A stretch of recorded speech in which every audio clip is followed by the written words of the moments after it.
My fellow Americans, you deserve the truth, and I know you can handle it.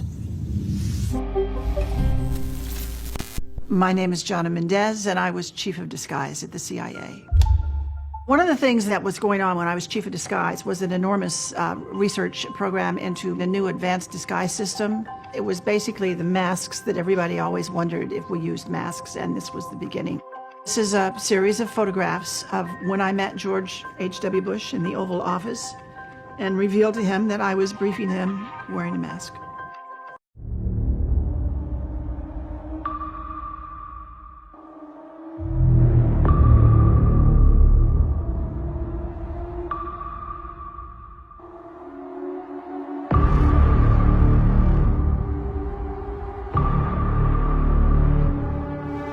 Now, in particular, and regarding this photograph, it is a Getty image photograph. If you go to the link, you can see the photographer, all those kinds of details, who took it.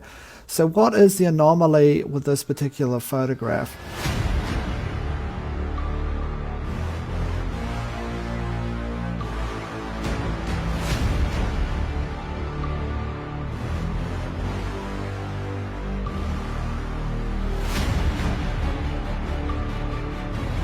Do you have any people paid by the CIA who are working for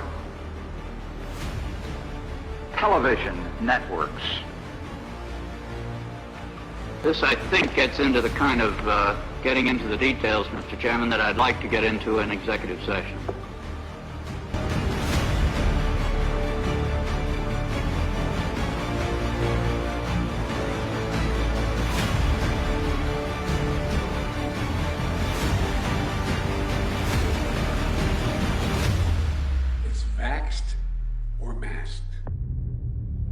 It was a big challenge to come up with something that finally actually animated and worked to really fool a person, but we did.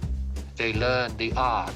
We actually brought Hollywood back into our labs at one point to look at what we had done, and they were stunned. They're absolutely stunned. Congratulations.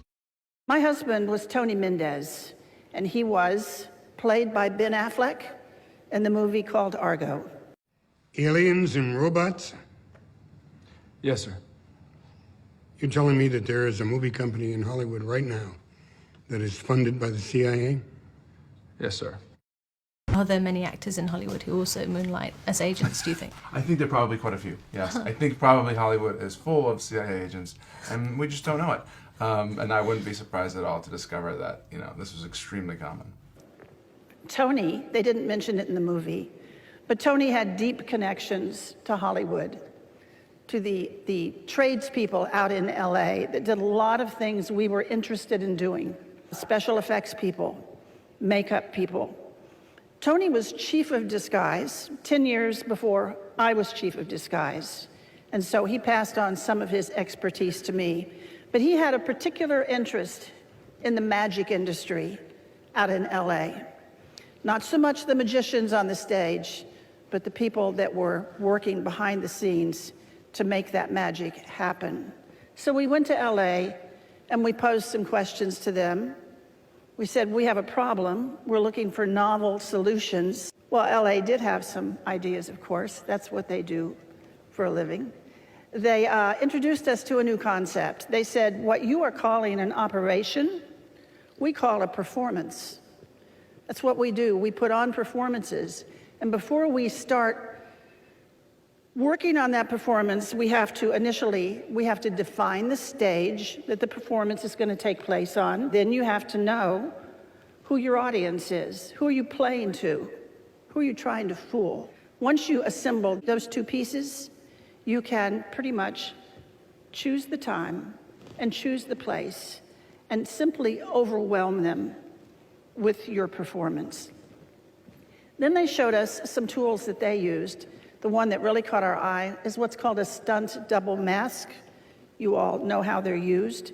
When the movie star is so famous or so good looking that they can't risk damaging him, we liked the idea of stunt double masks. They're quick on, they're quick off, they dramatically change your appearance, and we started using them and found them to be valuable to our operations. But that audience piece of it did not allow you to get close enough to one of those masks before the illusion fell apart and you saw it was a mask. So we went back to our disguise labs out at Langley, and we invented a whole new genre of masks. Masks that are so good, that are so realistic, that you can actually get up close and have a personal contact with someone for an extended period of time. They're good enough that you can brief the President of the United States in the Oval Office wearing a mask. And he isn't sure if it's you or if it's someone else. Those masks were the beginning of a whole new generation of work that we did at the CIA. Once we could make these masks that fit you so well, then we discovered we could make a twin. We could make another you. There could be two of you. We could actually make 5 or 6 of you, but usually one extra was all we needed. We will respond accordingly. God bless you all, and may God protect our troops. But that's only the tip of the iceberg. As longtime CIA lawyer John Rizzo tells it, the relationship between the spy agency and La La Land is quite cozy. In his new book, Company Men, Rizzo says that actors, producers, and other movie-making power players were always happy to help out the CIA in any way they could. You work for the very enemy you thought you were fighting. That's impossible. And tell me why you've never been to Langley. You've been lied to. All lower-level Asians have been lied to.